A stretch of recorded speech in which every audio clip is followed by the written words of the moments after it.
అందరికీ నమస్కారం అండి. ఈరోజు మన నర్సీపట్నం కాన్స్టిట్యున్సీ నుంచి నాకు పౌర సన్మానం చేయాలని చెప్పి పెద్దలు కోరారు.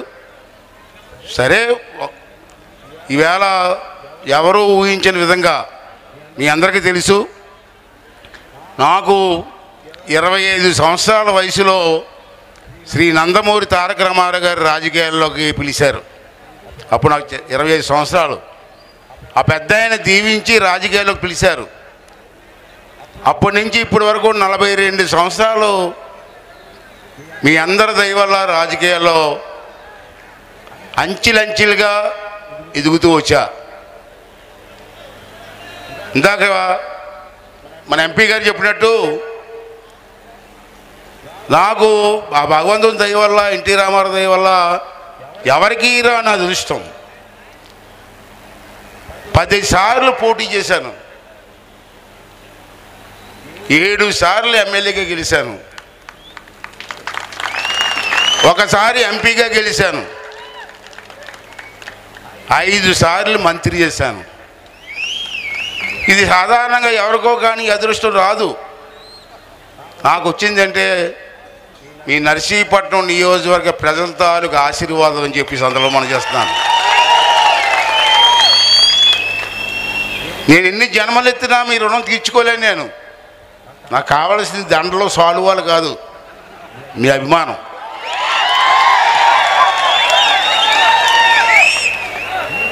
ఇన్ని సంవత్సరాలు ఏకదాటిగా రాజకీయం చేసిన వాళ్ళు అతి తక్కువగా ఉంటారు రాష్ట్రం మొత్తం మీద. అటువంటి అవకాశం నాకు దొరికిందంటే అది మీ ఆశీర్వాదం కాదా? మీరు పెట్టిన రాజకీయ భిక్ష కాదా?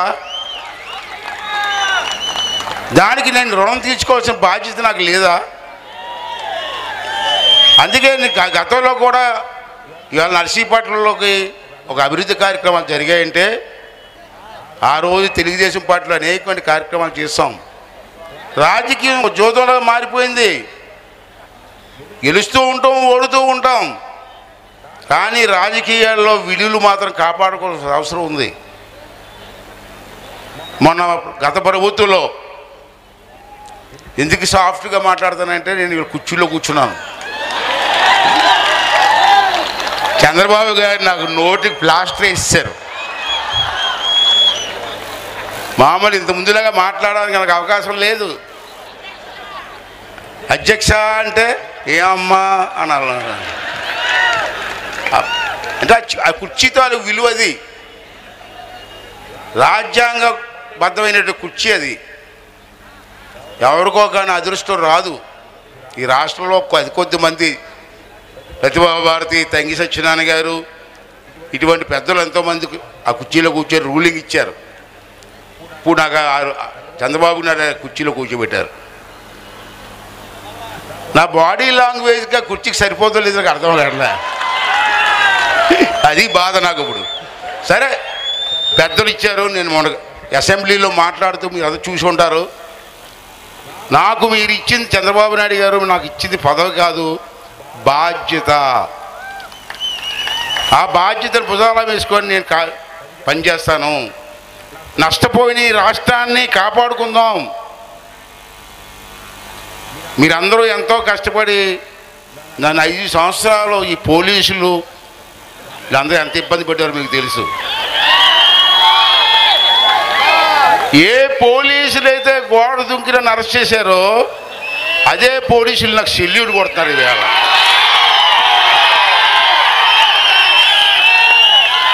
అది దేవుడు రాసిన స్క్రిప్ట్. అదే దేవుడు రాసిన స్క్రిప్ట్ అంటారు చూసారా, అదే. అంచేది మనం కూడా, నేను మనవి చేస్తాను, ఈవేళ నా మీద చాలా బాధ్యత ఉంది. అసెంబ్లీని రన్ చేయాలి. 175 మంది ఎమ్మెల్యేని నేను కంట్రోల్ చేసుకుంటూ నడిపించాలి. మరో పక్క నాకు జీవితాన్ని ఇచ్చిన మిమ్మల్ని అందరినీ కాపాడుకోవాలి అభివృద్ధి పరంగా. ఇంత బాధ్యత నాకు ఉంది. అందుకని నేను మనవి చేస్తాను. నాకు భగవంతుడి దయ వల్ల రమేష్ గారు నాకు తోడు దొరికారు ఈవేళ. నిజంగా ఆ రోజు రమేష్ గారు నాకు ఫోన్ చేసి అనకాపల్లి ఎంపీ టికెట్ నాకు ఇస్తా అన్నారు, ఏం చేయమంటారు అయ్యన్న గారు? నా పరిచయం ముందు నుంచి పరిచయం ఉంది నాకు. అయితే లేదు బ్రదర్, రండి, మీరు గెలుస్తారు, గెలిపించుకుంటాం మేము. కాకపోతే మీరు గెలిస్తే తర్వాత ఈ అనకాపల్లి పార్లమెంట్ నియోజకవర్గంలో మీరు ఇండస్ట్రియలిస్ట్ కాబట్టి 2, 3 ఇండస్ట్రీస్ పెట్టండి, మా కుర్రోళ్ళకు ఉద్యోగాలు ఇవ్వండి అని చెప్పి అడిగారు. అది ఆ రోజు మాట ఇచ్చారు. ఇంచేది సెంట్రల్ గవర్నమెంట్లో అతను పెద్ద ఇన్ఫ్లుయెన్స్ ఉన్న వ్యక్తి, నాకు తెలుసు. డైరెక్ట్గా హోమ్ మినిస్టర్ గారి దగ్గరికి వెళ్ళి నాకు ఇది కావాలని చెప్పి అడిగే శక్తి యుక్తి ఉన్న వ్యక్తి రమేష్ గారు. అంచేత వారు మేమందరం కలిసి ఇక్కడ మా టీం అంతా ఉంది, తెలుగుదేశం పార్టీ టీం అంతా ఉంది. మన కూడా జనసేన, బీజేపీ, తెలుగుదేశం కలిపి ఒక కూటమిగా ఏర్పడ్డాం. మన కూడా పవన్ కళ్యాణ్ గారు అసెంబ్లీలో బ్రహ్మాండంగా మాట్లాడారు, మీరందరూ చూశారు. కాలేజీలో అల్లరి చేసి కుర్రోడు ప్రిన్సిపాల్ ఇది ఎలాగ ఉంటుందో అలాగ ఉందన్నాను నన్ను. నిజమే, ఒక విధంగా అది కూడా కరెక్టే. నేను ఒకటే మనం చేస్తున్నాను, రమేష్ గారు, మేము, మా జిల్లా Telugu Desam party team, Janasena, BJP అందరం కలిసి మా బాధ్యత నిర్వహించి మన ప్రాంతాన్ని కాపాడుకుంటూ మీరు అందించినటువంటి సహకారానికి మీ రుణం తీర్చుకుంటామని కూడా ఈ సందర్భంలో మీ అందరికీ మనం చేస్తున్నాను. నా ముందు చాలా సవాళ్ళు ఉన్నాయి. గత ప్రభుత్వంలో ఎవరిని విమర్శించకూడదు, నేను ఆ కుర్చీలు కూర్చున్నాను కాబట్టి. గత ప్రభుత్వంలో ఎంతో నష్టం జరిగింది రాష్ట్రానికి. మీరు రోజు పేపర్ చూస్తున్నారు, టీవీ చూస్తున్నారు. ఇప్పుడు ఆ నష్టాన్ని పూరించాలి మనం. మళ్ళీ మీకు కావలసిన అభివృద్ధి కార్యక్రమాలు చేసుకుంటూ వెళ్ళాలి. అన్ని సవాళ్ళు ఇవాళ మన ముందు ఉన్నాయి. అయినా పర్లే, వీళ్ళంతా స్టేజ్ మీద ఉన్న నాయకులందరూ ఆశీర్వాదం ఉంది, మీ తాలూకు ఆశీర్వాదం ఉంది. నన్ను ఎవ్వరు ఏమి చేయలేరు, చేసి తీరుతాం. ఏదో బాధపడి తెస్తాం, చేద్దాం. నేను ఇక్కడ ఉన్న నాయకులందరినీ కూడా పిలిచి నాకు దండలేసి సాల్వా కప్పాల్సి మీరు. నాకు సభాపతిగా చాలా బాధ్యతలు ఉన్నాయి. మీరు చాలామంది అనుకున్నారు అయ్యన్న పాత్రి గారు సభాపతి అయిపోయారు, మాకు అందుబాటులో ఉండరేమో అని. నాకు అన్నిటికంటే ముఖ్యం నర్సీపట్నం. నాకు ఈ గౌరవాన్ని ఇచ్చింది నర్సీపట్నం. మీ రుణం తీసుకోవాల్సిన బాధ్యత ఇవాళ నా మీద ఉంది. తర్వాతే ఏమన్నా మిగతావన్నీ తర్వాతే. ఇవాళ మీరు చూశారు, నాకు కొంచెం బిజీగా ఉన్న షెడ్యూలే. అసెంబ్లీ అంతా కూడా నడిపించుకోవాలి నేను. కష్టం, బిజీ షెడ్యూలే నాకు.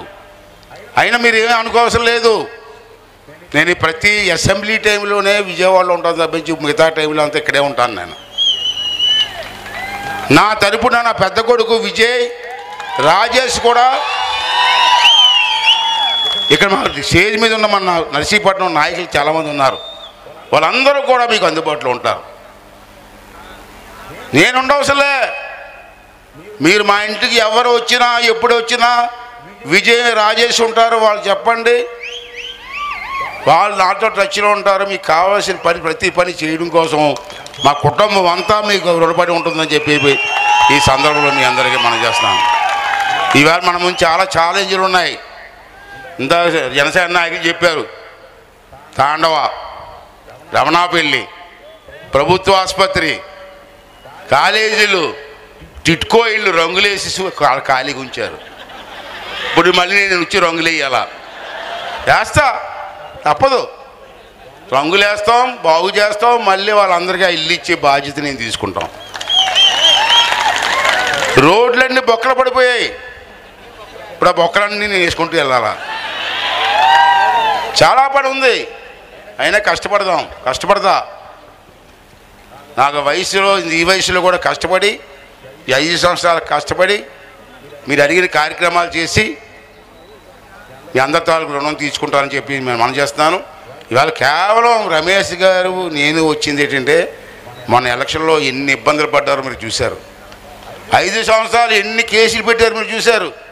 నా మీదే కాదు, నాకు సపోర్ట్ చేసిన నాయకులందరి మీద కేసులు పెట్టారు, దౌర్జన్యాలు చేశారు. ఇంటికి వచ్చి గోడ దూకి మెడల మీద చేసి పోలీస్ జీప్ ఎక్కించారు నన్ను. చూద్దాం దేవుడి దైవాలు ఏం చూడండి. ఇంకా చూస్తాడు. ఏదేమైనా కక్ష సాధింపు కాదు మనకు కావాల్సింది. ఆడేదో కొట్టాడని మనం కొట్టడం కాదు.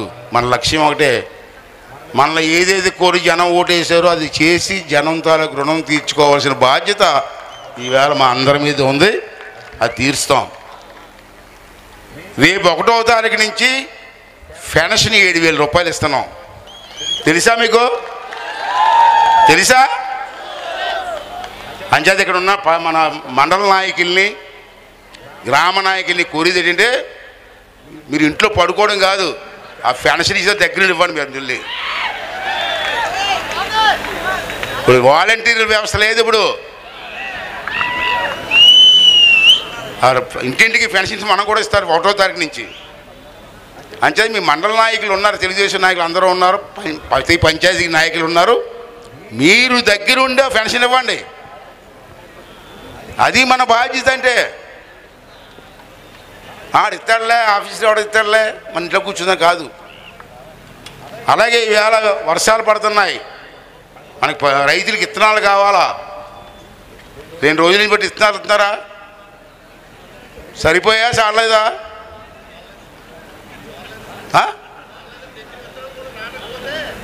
నేను 3 రోజుల క్రితం మీకు ఫోన్ చేసి, ఒకవేళ మీకు అందకపోతే నాకు ఫోన్ చేయమని చెప్పాను. ఫోన్ చేశారు ఎవరన్నా? నాకు ఎవరైనా ఫోన్ చేశారా? మీరు అక్కడే లేదు బాధ్యత మీకు. మీ మండలంలో విత్తనాలు జరగకపోతే నేను విజయవాడలో ఉంటాను, నాకు ఫోన్ చేసి చెప్పన్నా. మరి మీరు చెప్పకపోతే అందే అనుకుంటాను కదా నేను. అయ్యన్న పోతుంది ఒకడే మొయ్యాలా? మీరు మొయ్యరా? మొయ్యవలసిన బాధ్యత మీకు లేదా? నేను చెప్పాను క్లియర్గా, విత్తనాలు అందకపోతే చెప్పండి, నేను మాట్లాడతాను అని. ఆ బాధ్యత మీరు చెయ్యండి. నేను ఒకనే మొయ్యాలంటే కష్టం కదా. అంతే సోదరులారా, మీ అందరినీ కోరుకున్నాను. ప్రభుత్వం ఇచ్చిన మాట ప్రకారంగా అన్ని కార్యక్రమాలు చేస్తారు. చంద్రబాబు గారు మాట ఇచ్చారు, చేస్తారు. ఎన్ని ఇబ్బందులు ఉన్నా రోజు పేపర్లో చూస్తారు. ఎన్ని ఇబ్బందులు, ఎక్కడ చూసినా అప్పులు, వడ్డీలు. అయినా సరే ఇచ్చిన మాటను తప్పకుండా ముందుకు వెళ్ళాలని చెప్పి మేము ప్రయత్నం చేస్తాం. మాట నిలబెట్టుకుంటాం, దాంట్లో అనుమానమే లేదు. ప్రజలు కూడా సహకరించండి. మీకు కావాల్సిన కార్యక్రమాలు ఏంటో ముందు కాగితం మీద రాస్తే, ఇవాళ సభాపతిగా నేను ఉన్నాను, ఆ కుర్చీలో కూర్చుంటాను. అసెంబ్లీలో మంత్రులు, ఎమ్మెల్యేలు అందరూ సభలో ఉంటారు. నేను ఏ మంత్రికి ఫోన్ చేసి నాకు ఇది కావాలంటే ఇవ్వరా? ఏ మంత్రికి ఫోన్ చేసి నా నియోజకవర్గానికి డబ్బులు కావాలంటే ఎందుకు ఎవరు ఇస్తారు? కానీ మీరు కావాల్సింది ఏంటంటే, మీకు ఏం కావాలి, ఆ గ్రామానికి ఏం కావాలి, అది ఐడెంటిఫై చేసి ఎస్టిమేట్స్ చేసి రెడీగా ఉంటే, అవి రమేష్ గారు మీ అంతా మాట్లాడుకొని, ఈ మండల పెద్దలతో మాట్లాడుకొని అవన్నీ నెరవేరుస్తానని చెప్పి ఈ సందర్భంలో మీ అందరికీ మనం చేస్తున్నాను. అంటే ఇక్కడ ఉన్న నాయకులందరినీ కోరేది ఏంటంటే, గ్రామానికి నాయకులు ఉన్నారు, మండలానికి నాయకులు ఉన్నారు, నియోజకవర్గానికి నాయకులు ఉన్నారు, మున్సిపాలిటీకి నాయకులు ఉన్నారు. మీరందరూ కూడా ఏదో గెలిస్తాం కాబట్టి అయిపోయింది అనుకోకుండా, ప్రజలు ఎన్ని ఆశలు పెట్టుకొని మనకు ఓటేసారో అది దృష్టిలో పెట్టుకొని ప్రతి విషయం నా దృష్టికి తీసిరండి. ఆ కార్యక్రమాన్ని పూర్తి చేసి మీకు అందించే బాధ్యత నేను తీసుకుంటానని చెప్పి ఈ సందర్భంలో మీ అందరికీ మనం చేస్తున్నాను. ఇక్కడ విజయ్ కుమార్ గారు యలమంచిల నుంచి పోటీ చేసి గెలిచారు, మన జనసేన పార్టీ నుంచి. ఇక్కడ ఇది మన విశాఖపట్నం వెలగపూడి గారు వెళ్ళారా?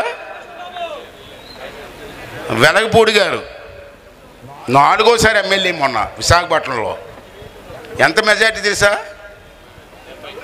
70,000. విశాఖపట్నం టౌన్లో 4వ ఎమ్మెల్యే. అటువంటి మంచి నాయకులు, నాయకత్వ లక్షణాలు ఉన్న వ్యక్తులు తెలుగుదేశం పార్టీలో ఉన్నారు. ఎవరు భయపడాల్సిన అవసరం లేదు.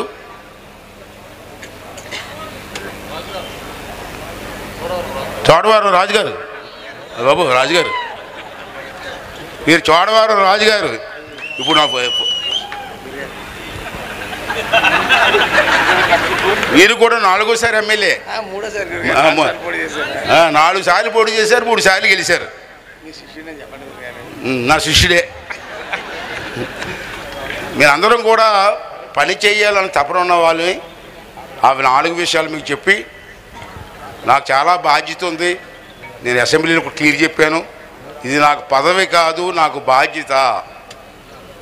చంద్రబాబు గారు నాకు బాధ్యత ఇచ్చారు, ఎమ్మెల్యేలు అందరూ నాకు బాధ్యత ఇచ్చారు, నేను నెరవేరుస్తాను. మీకు ఇచ్చిన మాట ప్రకారంగా కార్యక్రమాలు చేయడానికి నేను ప్రయత్నిస్తాను, అది సహకరించమని చెప్పి అడగడానికి. అలాగే ఈ సన్మానం చేస్తున్నారు కాబట్టి రమేష్ గారు నేను కలిపి మొన్న ఎంతో కష్టపడి ఇంటింటికి తిరిగి మమ్మల్ని ఇద్దరిని గెలిపించారు. గెలిపించిన వాళ్ళందరికీ కూడా పాదాభివందనం చేద్దామనే ఉద్దేశంతో కూడా ఈరోజు ఈ కార్యక్రమం ఏర్పాటు చేశాను. మరి మా కుర్రోళ్ళు అంతా చేశారు, పెద్దలంతా చేశారు. ఈ కార్యక్రమానికి వచ్చినటువంటి ప్రతి ఒక్కరికి కూడా పేరు పేరున ధన్యవాదాలు తెలుపుకుంటూ, ఇంకా మన మీద చాలా బాధ్యత ఉంది, ఆ బాధ్యత నెరవేరుద్దాం. మీ అందరి తాలూకు ఆశీర్వాదం ఎప్పుడు ఇవ్వాలని చెప్పి కోరుకుంటూ మరి మీ దగ్గర సెలవు తీసుకుంటున్నాను. Thank you.